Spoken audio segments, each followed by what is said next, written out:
Hey everybody, welcome to the panel. We're super excited to have you here both in person and online today. I'm Meg Simons and welcome to The Power of Us, Centering Real People in the Fight for Democracy. I'm super excited to introduce my panelists today and I think they speak best for themselves, so I'm going to go ahead and ask them to introduce themselves and their organizations now, starting with Erin. Thanks, Meg. Good morning, everyone. I'm Erin Martin, and I'm the Director of Nominations and Cross-Cutting Policies at the National Women's Law Center. The National Women's Law Center has been at the forefront of fighting for gender justice for nearly 50 years. We're actually celebrating our 50th anniversary this year. And we fight in the courts, we fight through public policy and on the ground as well. And I'm excited to be here. So. Good morning, everyone. My name is Cedric Lawson. I'm Field Director at the Leadership Conference on Civil and Human Rights and the Leadership Conference Education Fund. The Leadership Conference is a coalition of over 200 national civil and human rights organizations that work in concert to advance civil and human rights. So voting rights, immigration, census, a number of issues across the board. And as Field Director, I work to hold decision makers accountable and help to build a coalition nationally and locally to hold those decision makers accountable related to those civil and human rights issues. Your voice got deeper. I like that. Love that voice. Love that voice. Good morning. I'm Reverend Leslie Watson Wilson. I am the National Director of African American Religious Affairs at People for the American Way, which was founded in the 70s by Norman Lear and attorney Barbara Jordan. And we were founded so that Americans could understand that there was more than just one form of religious opportunities to get involved in the political system. We were formed to fight. At that time, some of you may not even have been born, the Moral Majority, Jerry Falwell, the Christian Coalition, those kind of folks to make sure, again, that it was understood that not one faith group, not one individual had Christianity or Jesus Christ in their pockets, so that they could only, those were the only voices that could speak for it. So we fight the religious right, which I actually call the religious wrong, the wrong wing of the work. And we do that through truth, justice, and the American way. I love that. My name is Carlos Childs. I'm a fair and secure elections organizer with Public Citizen. I work in the democracy section, so what we do is we work on expanding voting rights. We're really influential in the working to try to pass the John Lewis Voting Rights Act and the Freedom to Vote Act. We also work on getting more election poll workers, election cybersecurity, making sure that we keep our elections off of the internet, as well as pushing for policies that empower election workers and election officials so that they don't deal with the harassment and attacks that they've been dealing with for years. Thank you. I'm so excited. I've had the pleasure and opportunity to work with all of these panelists for a couple of years now, and I'm so excited you get to hear from them today because they are absolutely phenomenal. So messing up my own presentation, sorry. So before we get started today, I just want to make sure we're all thinking about protecting our democracy the same way and kind of do a little bit of frame setting. So we talk about protecting our democracy. A lot of times what we think about is specifically passing bills to protect our elections, expand voting rights, protect election workers. And that is all part of protecting our democracy, but there's also more to it. People, like the people here today and those of you watching online, are at the heart of our democracy. And every issue we work on that has an impact on those people's lives is a small part of the larger fight to protect our democracy. So today, our amazing panelists are going to take us through their work on 3 recent campaigns: the work to confirm Justice Tonji Brown Jackson, the fight against the demonization of our identities and the whitewashing of our history, and the work to protect our elections after January 6th. And we're going to work through how we centered real people in those campaigns, why it mattered, and how we used and are still using these moments to strengthen our movement for a democracy that works for all of us. So we're going to start by talking about the Tonji Brown Jackson campaign. I actually did not wear my shirt today. I almost wore my KBJ shirt, but I decided it was a little too on the nose. So if you've read the news at all in the last few months, I probably don't have to explain the impact the Supreme Court has on our democracy. And this year, our movement and a bunch of the people working at the table and sitting in the crowd helped confirm Tonji Brown Jackson, the first Black woman to serve as a Supreme Court justice. Yeah, absolutely. And a lot of us have worked on Supreme Court and lower court fights for years, but this fight was really different. Erin, can you tell us why it was important to center the voices and experiences of Black women in this campaign and the impact you think it had? Sure. So I'm sure a lot of you are aware that the prior 3 Supreme Court justices that we had were nominated by President Trump, who during the campaign said that he was planning to nominate judges who would overturn Roe. We unfortunately saw that happen earlier this year.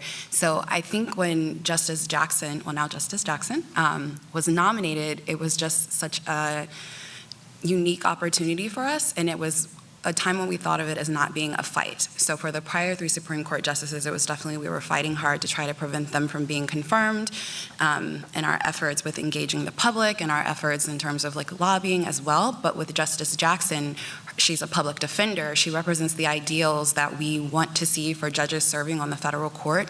She's committed to equal justice under law. And we knew that Black women and Black girls all around the country were so excited to see a nominee like her. So for the National Women's Law Center, we kicked off the campaign centering Black Girl Magic, and we had a Black Girl Magic brunch. And it was just amazing and joyous. We had affirmations. We also allowed people to write messages that we then sent to Justice Jackson as well. And then we kicked off, we partnered with, PUFA, the Leadership Conference, the She Will Rise, and numerous other groups, Black Women's Roundtable as well, to kick off the rally the first day of the hearings as well. And we had Black women leaders speak about what it meant to them to see Justice Jackson even nominated, and hopefully working on her confirmation. And it was just a great, joyous, I don't call it a fight, I think of it as just like this amazing opportunity. I'm still kind of in awe that I got to work on it earlier this spring. And we're continuing that centering as well. So the National Women's Law Center will be working with Girls Who Code and a few other organizations to allow people to submit videos affirming why they're so excited to see Justice Jackson confirmed. Her formal investiture is taking place September 30th. So we're hoping to compile videos and have like a beautiful video compilation of that as well. And I think it just gives an opportunity for people to see themselves represented on the federal bench, as especially for Black and brown girls who've been underrepresented on the federal courts. Black attorneys are underrepresented at nonprofits, we're underrepresented in major law firms, we're underrepresented in so many areas.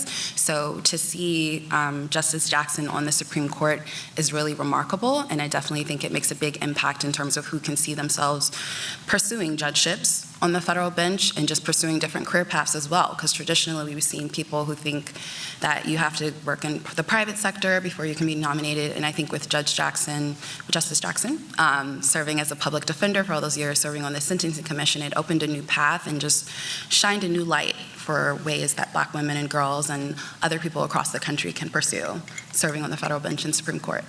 Yeah, absolutely. And speaking of that storytelling work that you're doing now, that's something that we at PFAW really focus on, right, is talking about what this moment meant to Black women and girls. And Leslie, I know you in particular wrote an amazing poem that we used actually to kick off our video storytelling work.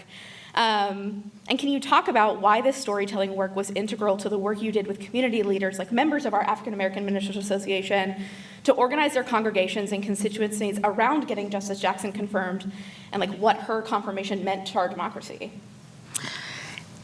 What did it mean to our democracy? It meant that we are still able to make change, that we are still able to make positive change, that sometimes it will take a while. I mean, we're still fighting for voting rights, and we've been fighting for voting rights since the Reconstruction Amendments of 1870, I think. But there will always be a reason to not give up, a reason to have hope, a reason to stay in the struggle. And for the work that I do very specifically in the African American faith community, storytelling is just a part of who we are innately. It actually comes from our history, our connection to our motherland, to the mother continent of Africa. It came here through those persons that were enslaved. It was a part of the way in which communication about freedom, about where to go to be in safe places took place. Storytelling is something that's very natural. You don't have to worry about the subject-verb agreement. People basically get what needs to be said, what needs to be told. It is our perspective. It's our personal voice. It is about making sure that our vision and values about who we are as as human beings gets out there. So there's nothing more powerful than to hear an individual talk about his or her or their work. And so what we do in the African American community, in the faith community, quite frankly, you might have heard the term testify or testimony. A lot of the work that we've done within the African American Religious Affairs Department program at People for the American Way is really meeting people, meeting faith leaders where they are. And where they are is in places, again, in sanctuaries. They are in the pulpits, they are in the pews, but they're also on street corners. They're also in boardrooms. They're also in many places. So we take advantage of, take advantage of where those voices will be present at, where they'll be represented, and how they can tell from a different perspective. We've got the legal, we've got the legislative, and definitely have the activist advocate. But for someone being their own advocate, their own voice, is very important. And so we've done what's called courting the courts, where we have actually engaged African American faith leaders in recognizing the importance of their role in the courts at all levels. And so it is teaching about and informing about the process from the time there is a retirement announcement or a tragedy, a death announcement. So we go through all of the steps, all the way through confirmation, make sure they're engaged at every level, make sure that they have the necessary tools to talk about it, to preach about it, to educate about the values of the court. So the work that I do is biblically based, and Pew Research Center, if it has it right, we're looking at over 65% of African Americans who are still a part of a traditional faith institution. And so again, meeting them where they are, we go to those meetings, we go to those leaders, to those trusted voices of the community, and have them to speak, to testify, to give testimony, and again, to give power and strength to telling the story. You never know unless you open up the door, especially in places of worship, who has something to say, who has a grandparent, who has an aunt, an ancestor who was a part of, who could be used to educate, to inform, to motivate. And so that's what was incredibly important, what is incredibly important about storytelling, and hearing, again, adding the voices of dry, long soul of ordinary people to the legal, to the activists, to the legislative arm of what we do. Absolutely.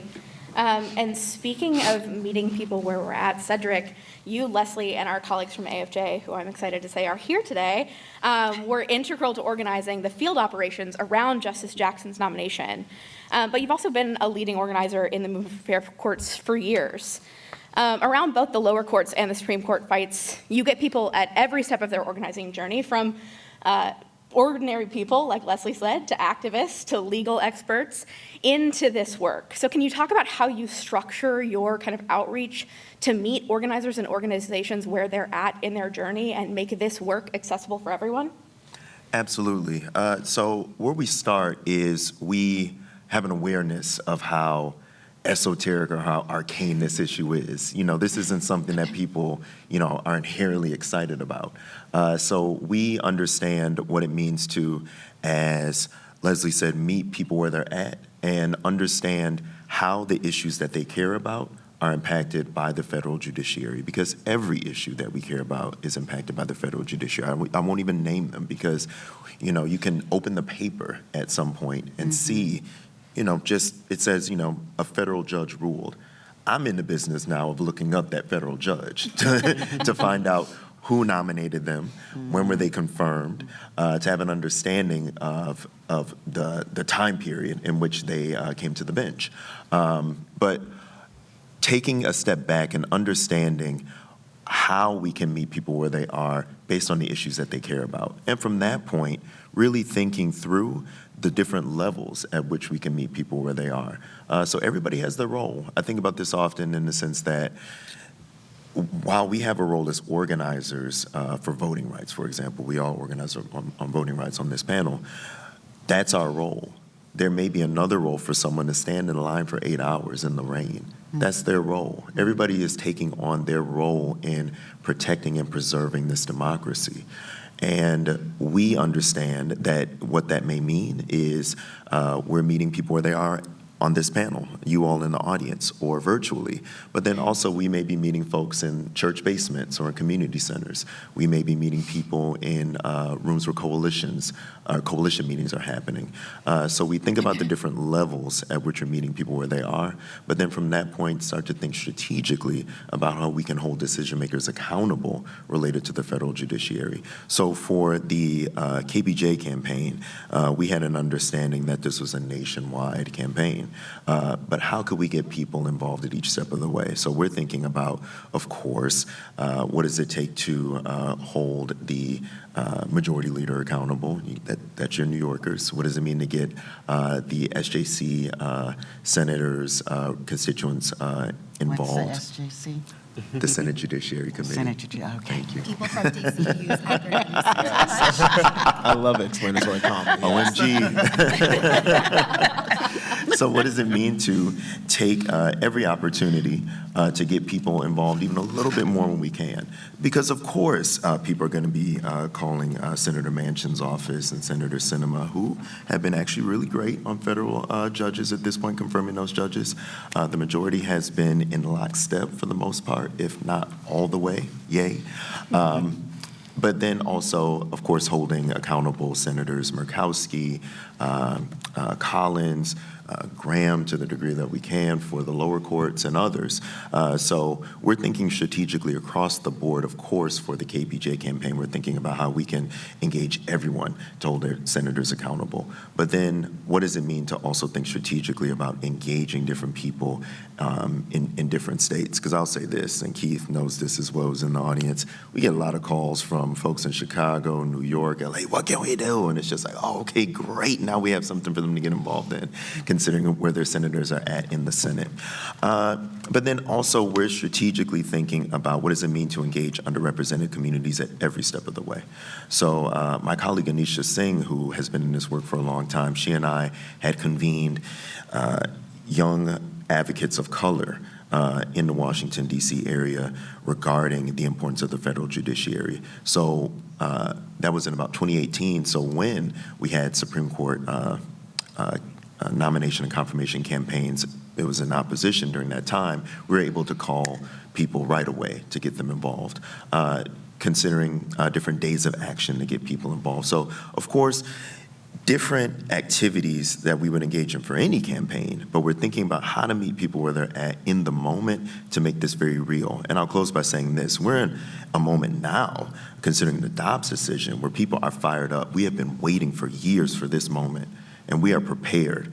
We've lost so many times, and we are prepared to win in this moment by pivoting and making people aware of their own power to hold their decision makers accountable at every level, primarily the Senate when it comes to the federal judiciary, but making the connection also between the federal judiciary and the state judiciary at this point. So what does it mean to get people aware of their own power, to hold the judiciary accountable at the state level, considering the Dobbs decision, and to make that really palpable for folks? So this is that pivot moment that we've been waiting for as organizers, and we are ready.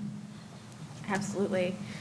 And for many of us who, as you mentioned, do this court's work, we know that the Supreme Court nominations are, like, courts in general are super wonky, but Supreme Court nominations are often like the first time people are like, oh, right, I have to care about this, right?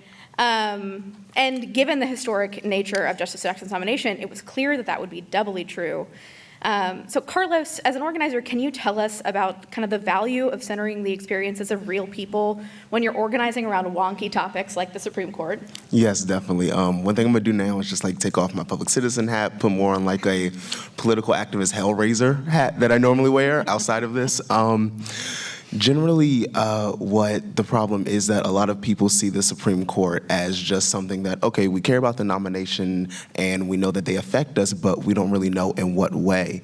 And I'll say the good and the bad part is with these recent horrible decisions that the Supreme Court has made, more people are actually looking at the Supreme Court and saying, okay, this actually does affect my day-to-day lives. It does. Something that they decide on, going back and overturning things like the abortion decision and things like that, they're saying, wait, that affects me on an everyday level.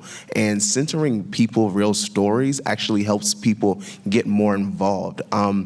If we listen to the news and if the only thing that people did was just talk about, oh, well, this decision was just voted on, it does this, a lot of people are going to hear that and they're going to see, or they're going to think, how does that really affect me in my day-to-day life? But when you center actual people's stories and say, like, this is how it has an on-the-ground impact, and I'll just keep going back to the young teenager who, through her Facebook data, was found with her and her mother trying to get an abortion, and just centering their story and letting people know, hey, this is how she was affected, and this is how you could be affected, your children, your niece, your aunts, your uncles. It really shows that that's how you get more people involved on a day-to-day level, when they realize that it's not some far-out wonky topic, and just because they are Supreme Court justices and they are not like actually elected by the people, that you still have power over them.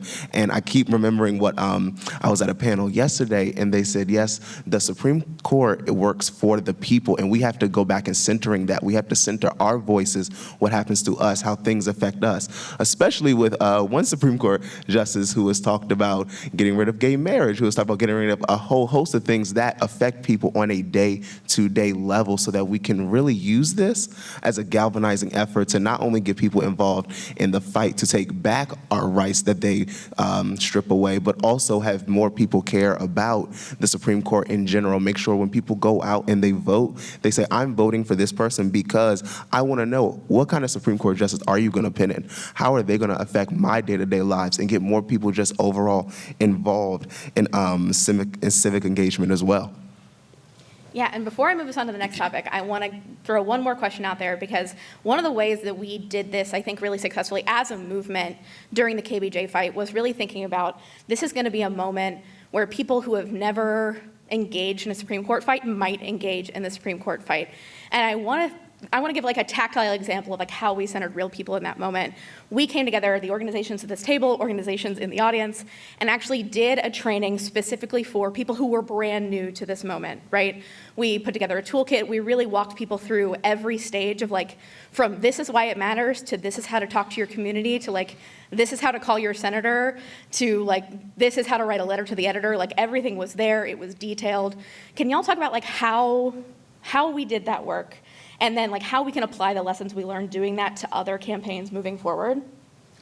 Yeah, I'll start off by saying that we know that we have to guide people through this work step by step, and make people, as we've said before, but it's worth saying again, aware of their own power in this situation. I'm remiss for not saying this before, but every senator votes on every judge. If you leave here with nothing else, every senator votes on every judge.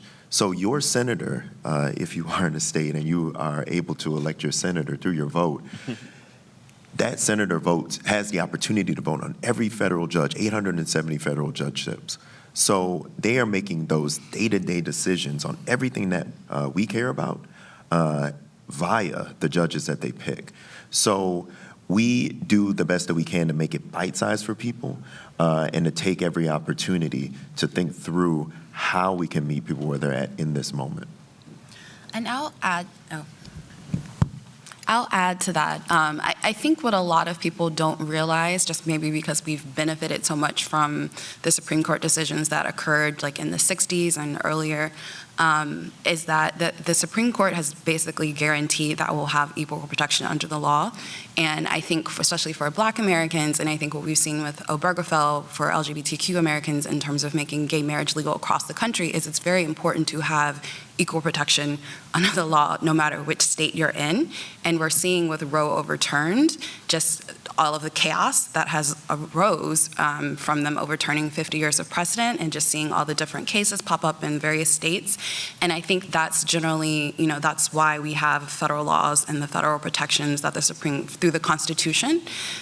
So I think what we try to do, especially like as a lawyer, is make sure that people understand that. And like us being here in this space is a result of Brown v. Board and integration.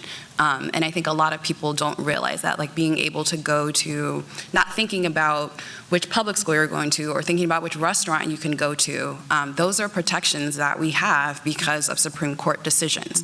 So I think making people aware of that and letting them know, your senators are voting on these candidates. They need to review their records thoroughly. They need to make sure that they're not people who have an agenda, who are trying to overturn specific precedents or who are trying to impose their will on the people, because we don't elect our judges. They're supposed to interpret the Constitution and ensure that we have equal justice for all and equal protection under all of the laws.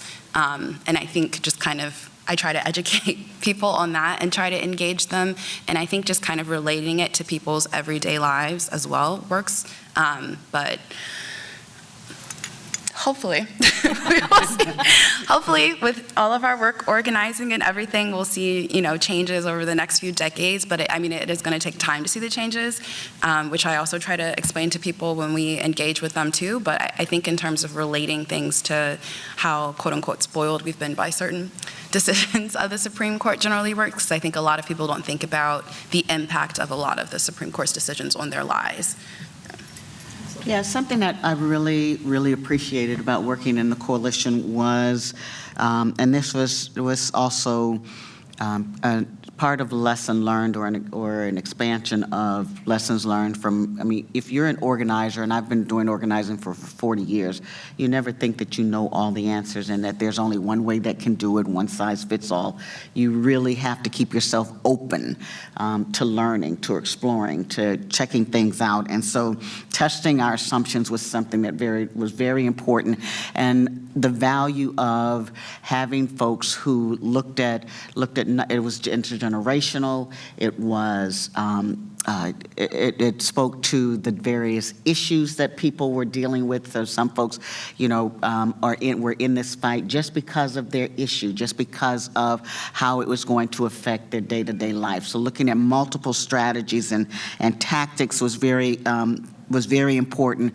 The many voices with it wasn't, again, just one size fits all, but also the opportunities that the work created to engage new activists, people who were starting at 101 or .01, who had never been engaged in something like this before, and they understood getting the awareness, they understood getting the skills, they understood the necessity of getting the knowledge in order for what I call the ask methodology that we use, but basically being able to work across the board, across issues, to build upon our values and those things that connect us and unify us, but also we had opportunities to learn from each other and from different ways. I learned much more from, for example, the disabilities community and the impact that and it was like, wasn't right there on my forefront, on my radar. But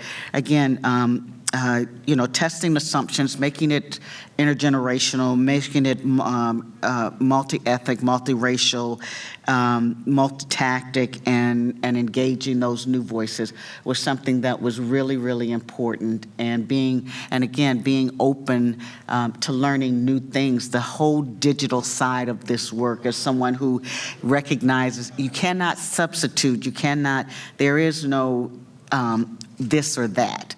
It is both and. So you have both the traditional as well as the contemporaries with, so we got the grassroots, the on the ground happening, and the digital happening, and there was such a wonderful complement that all of that had, and again, recognizing some of you know more than I know about just the impact that it had on people, but it was a very powerful opportunity and a great model, again, going forward in this with this new paradigm. It's new for me. It may not be new for Cedric or for folks, but it's new for me to, again, really put some emphasis on the two working together. Again, the traditional, contemporary, the on the ground, and then the digital component, which you were absolutely amazing in providing the kind of tools and the education for what that meant. And great appreciation for you in your work and helping us with that side of it as well. Well, thank you. And like one of the important things, right, is that like we are all constantly learning, and we have to remember that both the people we're engaging are also learning. Some of them are learning like why the Supreme Court matters for the first time. Some of them are learning like the nitty-gritty tactics of like, okay, how do I set up a meeting with my senator? What issues move my senator, right? Everyone is at a different level in their journey, and so being able to make sure that we're meeting everyone kind of where they're at and preparing different things for everyone is so important. And I'm looking at the time, so I'm going to go ahead and move. Oh, you want to go real quick? Okay. So the one thing I will also say is to make sure that we don't just look at it on a Senate level. Your local legislators, they talk to the senators. Tell your local legislator, hey, I need you to go talk to the senator and say, when you vote to confirm a Supreme Court justice, we want to see a Supreme Court justice who will vote for X, Y, and Z. Pass local resolutions. And as Cedric said, the 50 states who do have a senators, we need to also make DC a state so we can have 2 more senators, so we have 2 more people to advocate to get the Supreme Court that we want. Yeah, shout out to our friends in DC and Puerto Rico. So I'm going to move us on a little bit. Talking about learning, I want to talk about kind of what's happening in our schools right now. There's no question that our children's freedom to learn our nation's full history is under threat. In Jamestown, Michigan, voters earlier this month literally chose to defund their library because their library refused to remove an LGBTQ book. And then you have states like Virginia, where Governor Glenn Youngkin has made the idea of parental control and the whitewashing of our history a central theme of both his campaign and his governorship. We've seen book bans at record rates that we haven't seen since like the 1980s. And this frame of parental rights really ignores the real harm done to kids and parents by these policies. Cedric, can you tell us about how the Leadership Conference has engaged on this issue and why, from your perspective, it's important to listen to and engage parents and members of the LGBTQ community and communities of color in these movements? Yeah, absolutely. So with People for the American Way and NAACP, also the NAACP Virginia State Conference, we move forward on a campaign called Black History is American History. And Governor Youngkin had opened a tip line. So if anybody was hearing things that they didn't agree with in terms of how American history was being presented, they could call the tip line. We flipped that on its head and asked advocates who are committed to civil and human rights to call the tip line to make clear what they were excited about hearing in terms of American history, with an understanding, of course, that Black history is American history. And we say Black history is American history because we understand in so many ways that anti-Blackness is the root of a number of, for lack of a better term, isms that we're seeing right now. To tie it together with the previous question, we saw with how Justice Thomas was interpreting the 14th Amendment, that meant that they were going to come after LGBT marriage. They were going to come after the use of contraception. That, of course, is related to Black people in this country, the 14th Amendment, having autonomy over who we are. So the root is anti-Blackness in regards to sexism, racism, heterosexism, classism in its many forms. So I just want to name that and call that out in terms of why we named the campaign Black History is American History. But with that said, we know that this is a beginning tactic. This is just the start because we have to address the malaise and the feelings of hopelessness that a lot of people feel related to this anti-CRT, anti-critical race theory, the acronym. Which also is not taught in K through 12 schools. Yeah, It is a legal theory taught in law school. Thank you. No, we're together on this. So with that understanding, we have to meet people where they are, in this case, to give a starter tactic for people to understand in the ways that they can engage their decision makers and to engage people around them to make their voice heard. Absolutely. And Erin, you I think you're explaining what CRT actually is, kind of segues perfectly into this question, right? Those policy and legal experts, like how does your team approach creating resources that explain laws and policies at the center of issues like these bans while keeping real people centered, especially when we know like there are people out there spreading misinformation and disinformation and like actively trying to basically confuse people? I think we kind of have to start, you kind of have to establish like a base level of information for folks to realize what actually is going on. And I think what a lot of the advocates of parental rights, which are selective parental rights for some parents and not for all, they're basically using like fear-mongering around proposing like critical race theory, when it's really, if you look at what they're banning books by Black authors. They're banning books by LGBTQ authors. They're banning books that have Black and brown protagonists, and that is not, the books are not discussing what we think of, well, what I as a lawyer think of for critical race theory, which I took a class in law school. So I think you kind of have to explain that to people and provide that level of clarity so they understand, but you also have to take the time to kind of understand what the potential fears are around it. And a lot of it for people reading, for people attacking books by LGBTQ authors and attacking books by Black authors is they're uncomfortable acknowledging history. They're uncomfortable acknowledging that certain people exist. They're uncomfortable centering Black and brown and LGBTQ people, just like some people are uncomfortable centering women. Like you still have lots of cases in movies where women may only speak about men in their lines, for example, or they're only in relation to men. So I think when we think about like authors and writings and how we try to connect them to people is kind of understanding how people think and then trying to provide information so that they're aware and that they also know how they can make changes too, which would be, engaging with their school board or running for their school board elections as well. A lot of people don't know who their school board representatives are. A lot of people don't know who their superintendent of their county schools are. They don't know like principals in their area. So I think for a lot of it, it's just kind of that general baseline education too for what's going on at the local level in your community, who's setting the policies at your school board. I recently saw in the news earlier this week for Spotsylvania County, Virginia, because they made a lot of news with, I think they had a lot of uproar in this area, and a lot of the parents now are so embarrassed that their school board has basically been on the national news for being anti-LGBTQ, for being anti-Black and brown, and they're saying they want to make broad changes, and I think now they're trying to get the head of the school board, who basically has no background in education. He's basically just someone who's racist and homophobic, and they would have to get a special exemption, I think, from like the state. But it's that education. It was good seeing parents like actively engaging and realizing the process and starting to contact their local legislators to let them know to not provide this individual an exemption so that he could serve as a superintendent.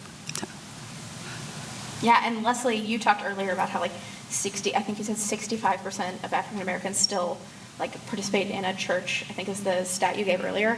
Like as a faith leader, when we're seeing these attacks and these far right groups, one of them literally claims to glorify the Lord in all we do, and that's why they're attacking these school boards and trying to keep these books out of kids' hands. As a faith leader, how would you encourage your faith leaders and fellow people of faith who feel called to combat this narrative and protect our students of color, LGBT students, and other people harmed by this? I definitely, as clergy, could absolutely use the tools that we have available to us. I'm a Christian, Protestant, and definitely share research, identify scripture, write sermons, provide different types of prayers that can be used. I can say, go to Isaiah 41:10 that says, be not afraid. I could say, no weapon formed against us will prosper. I can say, God knows the plans that he has for us. There's a lot of things that people of faith, particularly I'm speaking from the Christian tradition, can do and need to be doing. The religious wrong is very clear about making sure that you understand that you know who they are and the God that they are representing. But that is not the God nor the Jesus that my grandmother or my great-grandmother introduced me to, not the one that was about love, not the one that's about the beloved community. And so when I'm talking to folks and going out, we do presentations on both the critical race theory as well as the great replacement theory, which is another part of the education that has to be done. There is no disconnect between them and what's happening with this ban on certain literature. For the first week of Black History, it was a week back then, and the first week when I was in junior high school, my teacher showed every day, she used the movie Gone with the Wind to talk about Black history, which of course there was no connection at that time. And what happened was, I'm in Flint, Michigan, learning about the time and the season. It was a time and a season to be a part of the fights and the struggle to make sure that truth is told. The lies get told all the time, but we have to hold the liars accountable. And so what I share and want people of faith to do is, if you are a part of a denomination, push for denominational statements that demand education that is taught correctly, but that condemn false information, misinformation, that condemn this urgency that some people, and some particularly within the white community, have to rewrite history or to ignore history. And no matter what city you live in, you will have some part of the development of that city, of that neighborhood, in which Black and brown, LGBTQ, women, different groups, people were a part of making it happen.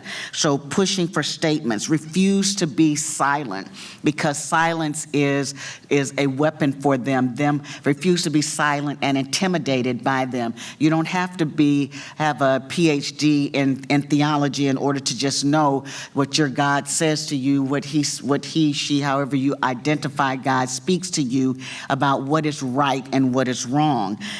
Going and making sure that when we started talking about looking at the school boards, pushing people of faith particularly to run for office, if you don't run, to support those, to pay attention to the school boards, because back then, I started, when we were doing HIV/AIDS work, we started fighting with school boards because we had conservative members that didn't want sex education to be taught, particularly comprehensive sex education. And so we started the battle then of looking at how we needed to address them, how did we need to teach people to be engaged with them.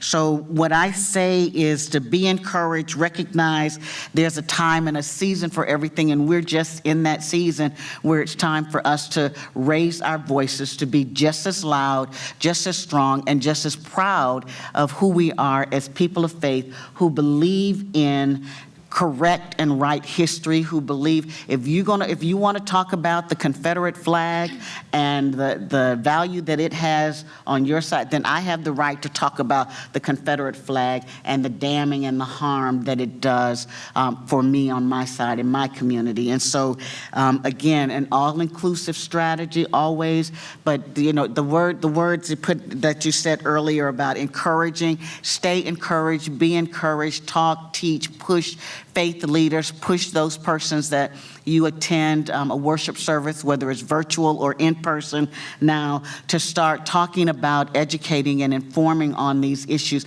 so that you are equipped to counter the foolishness that's out there. It absolutely is annoying.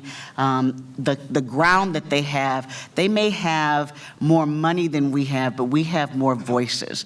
We have more people, the people who are in the pews, the people who are watching television, the people who are taking classes. We need to make sure that we galvanize, that we motivate those voices, again, to stand up, to not be fearful, to not be intimidated, to speak up and to speak out, and to say, I am proud, I am Christian, I'm a believer in Christ, and I believe that what has to be done, what has to be said is truth. And so as the saying goes, let us speak truth to power, and if I may add for Christians, let us speak truth to power with a small p, in the power with the capital P of the Holy Spirit. And Carlos, in the height of the pushback to teaching real history in public schools, especially around Black and Brown history, making sure that students are learning the real facts, as Leslie just mentioned, is important. Can you tell us about what the benefit is around making sure students are actually taught this history, and how you would go about kind of getting activists involved in this fight, or people who don't think of themselves as activists, but they're gonna be now, right? How do we get them involved? No, definitely. So I'll just start out by saying that we all know that our society as a whole benefits when people know the correct history. That is how we do not repeat multiple of the mistakes that we have seen in this country as well. And I just think going to what Leslie said about making sure that the right history is told, we need to also take a look and see that a lot of the history that we're learning currently, or before you had this big push to get parents involved in the education that their children are taught, was history through a rose-colored glasses. It was that I have had teachers when I was in high school say that, oh yes, as Black people, you all should be kind of not glad that you all were slaves at some point, but it would have been so much worse in Africa. So just be happy that you're here. And it's kind of like, they say that because in their mind, that is what they actually believe, because we have not been teaching the correct history, that all the wealth and resources that are in Africa as well. And I would say going about getting people more involved in the school board and in education policy as well, is really reaching people to let them know, hey, the history that they are teaching and what they are teaching is going against your actual values. The county I live in, Charles County, is very, very odd, where we are a majority Black population. We actually just became the wealthiest Black county in the country. Our school board only has 3 Black women on it and no Black men. And which doesn't make any sense at all, because a lot of people, when you talk to them, they say, oh, well, I mean, my children are grown. Why should I get involved in the school board? And they don't really know the importance of it. And it's really telling them, no, we have to be hyper-focused on our local elections. One, because that is where we have the most power, because it only takes a few votes to win these races. But we also have to know that this is how our future will move forward. Starting at elementary school and going to high school and college, we are setting our young people up, our children up for success. If it wasn't for the education that I got, I probably would not be here. As we said on the Supreme Court, if it wasn't for Brown versus Board, actually, probably none of us would be sitting up here in front of you, or even allowed probably to sit up here in front of you as well. And we also have to make sure that we get Black, Brown, LGBTQ, and other minority groups involved, not just in the school board and your PTOs. Know who your principals are, know who your teachers are, know who the guidance counselors are. Make sure you're talking to everyone on every single level. And also, I'll say this, as a Black person, we have two history classes that we take. We have the history class that we go to school, then we come home and learn the actual history of what our people have done. It's a lot of people who do not know. Black people, we created the stop sign. We made the stop light. There are multiple Black inventors that are not taught in schools. So when you have the fight to say, oh, we need a better education taught, make sure it's one, not just the real actual education, but you're expanding on what's taught. Yes, we need to learn about Martin Luther King, Malcolm X, the civil rights, the main, I won't say main, but the big civil rights names. We also need to learn about those names that you don't hear of as much, like Fannie Lou Hamer and Malcolm X, honestly, and other civil rights leaders as well. So we don't have just a small marginalized educational level that everyone knows about our history, because Black people's history is American history. And this is where I'm going to give a shameless plug before I segue us into our next topic. I know we have a lot of elected officials attending this conference in person and online. If you are an elected official and you're interested in doing this work, People Force Young Elected Official Program is absolutely here for you. So please get in touch with us. We'd love to work with you. I would say, can I wait one more real Yeah, quick point? I'm sorry. So also, if you are wondering how to get involved in your school board, you're a full-time working class parent, probably maybe even a single parent, create working groups with other parents. Hey, one person goes to the school board meetings, have a shared Google Drive, and you report out, and you all take turns, so you are always staying involved as well. Yeah, take a lesson from the kids on the internet who are like Google Docking their notes for class so that like they can all work on them together. We can do that for democracy too, right? Yes. It's not just for going to class. I hate Google Docs. I got you. I'll All right, maybe we'll do Dropbox. We can figure it out. But speaking about our democracy, so one of the most probably obvious threats right now is all the information we're hearing coming out of the January 6th committee hearings. So Carlos, I know Public Citizen and People for have been working really closely. Can you tell us about the work you've been doing to equip everyday activists with the information they need to not only understand what's coming out of these hearings, but take action and combat the kind of overwhelmingness of everything we're hearing? Yes, let me put my public citizen hat back on real quick. So what we have been doing in working in coalition with People for the American Way, who is an amazing, amazing organization. You all's Toolkit websites, I mean, look, y'all have it right there. But what we have been doing is that we have been centering people to know what has been going on after the January 6th investigations hearings happening. We hosted watch events so people can get in tune to watch the first January 6th hearing, to not just let elected officials know that the people are watching. Create a media narrative that actually says, no, people actually care about this. Just because it happened, oh my gosh, wow, 2 years ago now, wow. That it is not something that we look at and just say, oh, okay, fine, it happened 2 years ago, get over it. No, people want to know the actual behind the scenes, what actually happened there. So we've been working to host multiple movement calls and really getting activists on, and not just activists, just everyday people on a ground level, because what you hear a lot in these hearings are sometimes very, very wonky. They're not the most interesting thing to watch for like 2-3 solid hours. So basically breaking it down in a more comprehensive way so that everyone is able to grasp it in a simple, quick way. Yeah, and I think one of the things that I've been really impressed with Public Citizen's work and the work we've been doing together is that like there's so much coming out of these hearings, and it's all kind of terrifying, but being able to be there and say, like, we've got you. Like, we know this is scary, but like, here's how we fix it, right? Here's how we fight back. Like, here's how we protect our democracy, because January 6th, the attack ended, the work to undermine our democracy didn't, right? So we're still seeing, like, with our right-wing watch team, we're tracking these like election deniers running for office and people trying to pass anti-democracy laws in states across the country. And Leslie, I name-checked our right-wing watch team, but our Young Elected Officials Network and our faith leaders, we've been working with all of them to kind of identify the information they needed to know coming out of the January 6th committee. And you in particular put together a great toolkit for faith leaders on how they could actually talk to their congregations about the big lie. Can you tell us about that and how our ministers are using that information to stop the spread of disinformation and speak out against Christian nationalism? A couple of things. Yes, I can speak to that. Share a few minutes here. Everything is important to be placed in context. So when we're looking at what's going on, what I call the enemy, what I call my foes are doing out there, I want to take it and put it in the context of my faith and my culture. And so in doing that, it is, again, equipping the truth tellers, those that are recognized as leaders of community, to give them the kind of tools, the information, the resources, the connections with other organizations that they may utilize in order to strengthen their voice, in order to strengthen their presence.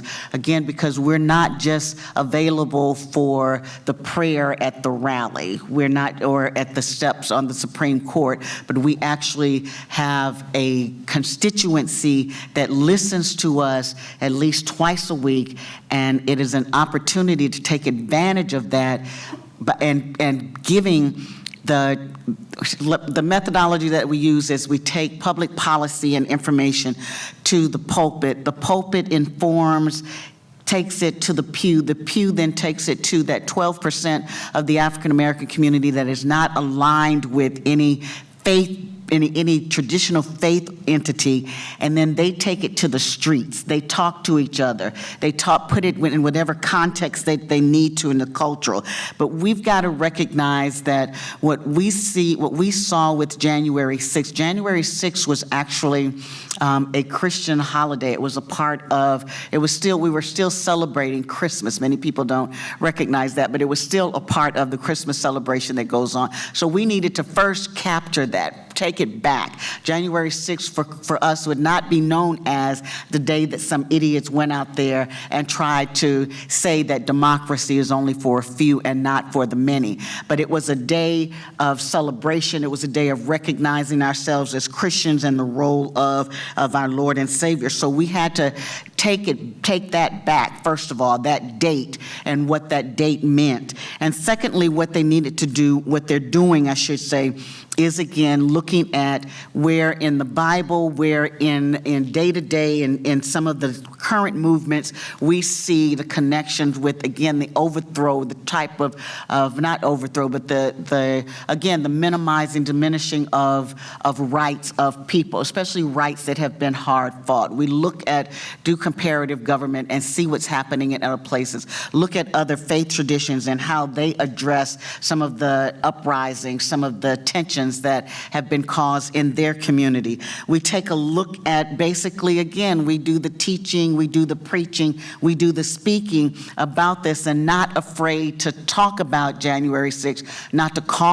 be afraid to call it an insurrection, and not be afraid to say that the information that they put out there is wrong. It's absolutely wrong. So we put together a guideline of questions for pastors to put out there for their members as they watched the hearings. It was really important to watch the hearings and to get information.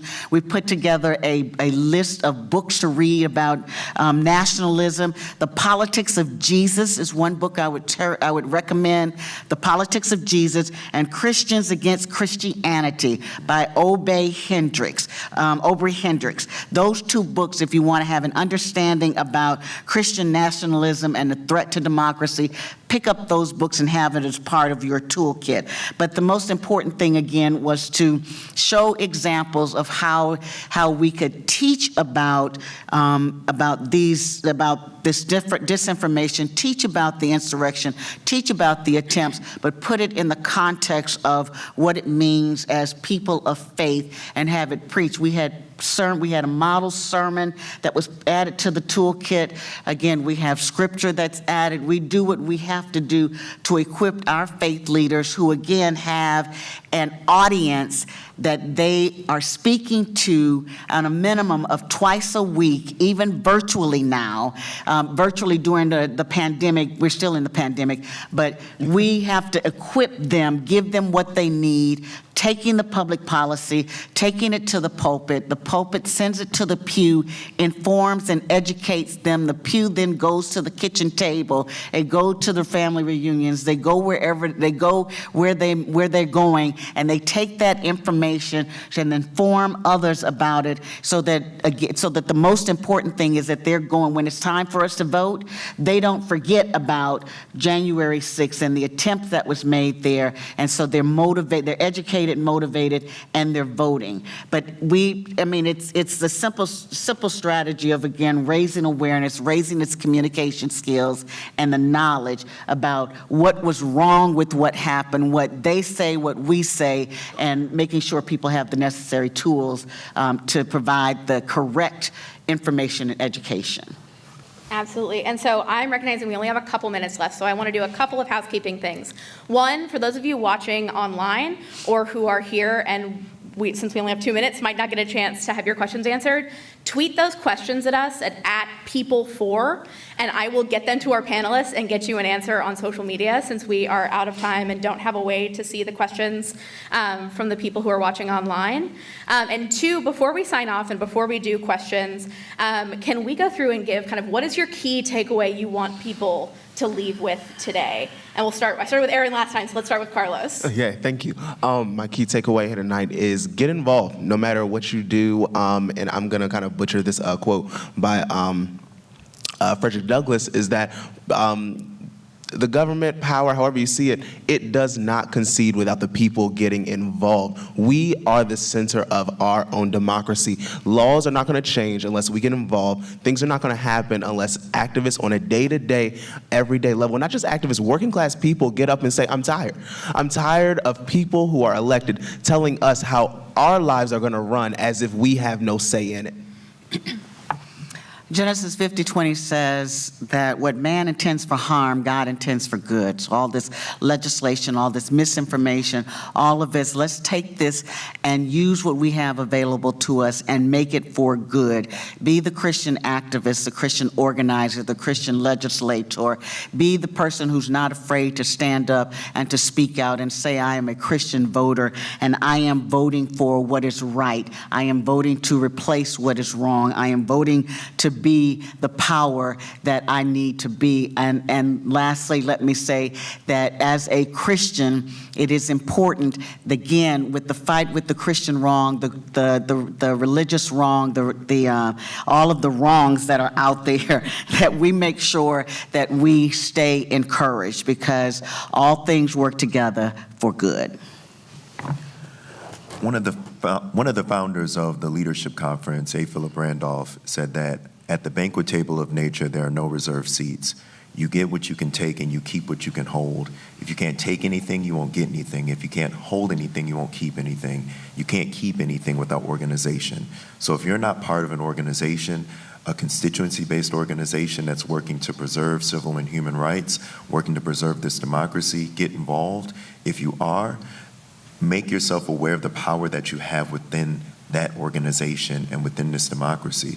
Again, we're at this very pivotal moment where, with the fall of Roe v. Wade, there is a new understanding of the power that we have to hold, in particular, the third branch of government accountable, this judiciary. So with that said, yes, every senator votes on every judge, and you, if you have the opportunity, vote for your senator. But in many cases, you vote for your state Supreme Court. You vote for the individuals who may appoint and or confirm those judges on the local level, who will now have the opportunity to legislate or decide your reproductive rights. So this is just one issue of many that we care about, but all within a broader context of knowing and owning your own power. And I will encourage all of you to run for office. So whether it be at the local level, the state level, or at the federal level, get engaged. I think a lot of us are just kind of, we're having these conversations, we're upset about the way that the world is moving and turning around us, but I think what we really need is a lot of new leadership. We need fresh ideas, and we need people who are willing to make the sacrifices and do the change, be the change that we want to see in the world. And I think one of the good ways to do that is to run for office. And I think there are a lot of barriers to running, and I know that women in particular need to be told 12 times. So I will say, run for office, run for office, run for office, run for office, run for office, run for office, run for office, run for office, run for office. Thank you. I got to 8. There we go, we'll take it. Can you grab the microphone for questions? Thank you. Who has a question? Go ahead and put your hand up and we'll bring you the microphone. Yeah. Hello. Can you hear me? Yes. Oh, good. I yell on these, my bad. Thanks so much for this panel. It's been wonderful. I am running for office. I'm running for library board. But I am running in Ann Arbor, Michigan, which is a very already progressive area. And so I'd love to hear from folks about how, how we can kind of advance into other areas, or how we can be a beacon of service. So if you're already in DC or New York, or these areas that have more money, more funding, already the progressive things, how do we help areas where they're losing that, like in the other parts of Michigan that are actively seeing this? So if you have any thoughts on that, I would love to hear that, or just those smaller offices, how we can kind of champion these values and help people really set the standards. So yeah. I can Oh, did you want to go ahead? You go Oh, first. Okay. I would say one is that I always say recognize the fact that just because you live in a blue area, that blue does not always mean progressive. A lot of blue is very conservative in some areas as well.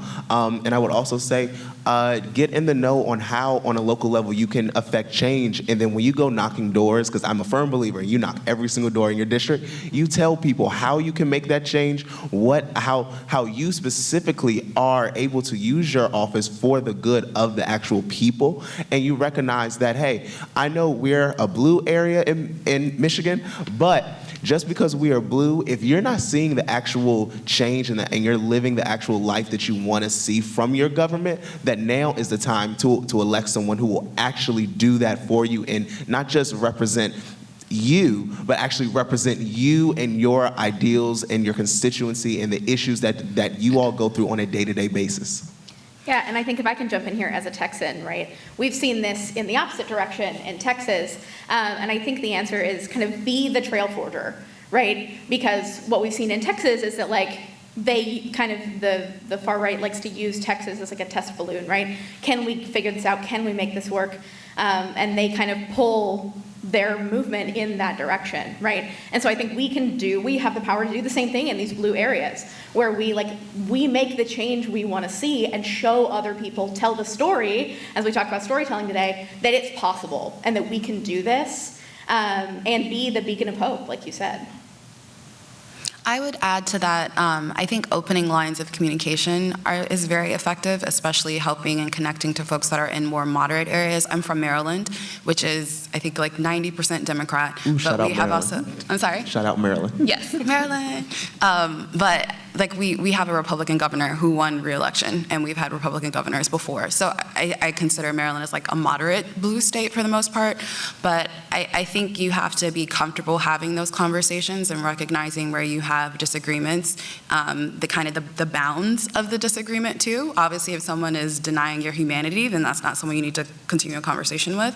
But on other policy issues, I think it's good for us to kind of open the door, communicate, and have that channel open. And that way you can kind of make, even if it's not going to be as broad progress as you can see in a very progressive district, even if it's just slight progress, it's still progress. It just might take that area a little bit longer to get to where they need to go. But I think establishing relationships with folks in Texas or folks in different, like even, Austin, making connections with people in Dallas or wherever else. I'm not from Texas, so I can't name a lot of cities there. But I think making those sorts of connections are very important to show people like what you're doing and learning from what they're doing in their own areas and the barriers they're facing and issues. Yeah, and I am getting the wrap it up sign from Netroots. So I just want to take a second to say thank you so much to Netroots for hosting this panel. Thank you so much to our panelists for being here and sharing their expertise. And thank you to you, online and in person, for coming out today. We'll be kind of around for a few minutes if you want to come and ask us questions. And if you're watching online, remember you can tweet us those questions at @people4, FOR, and we'll get them answered for you. Thanks for coming today.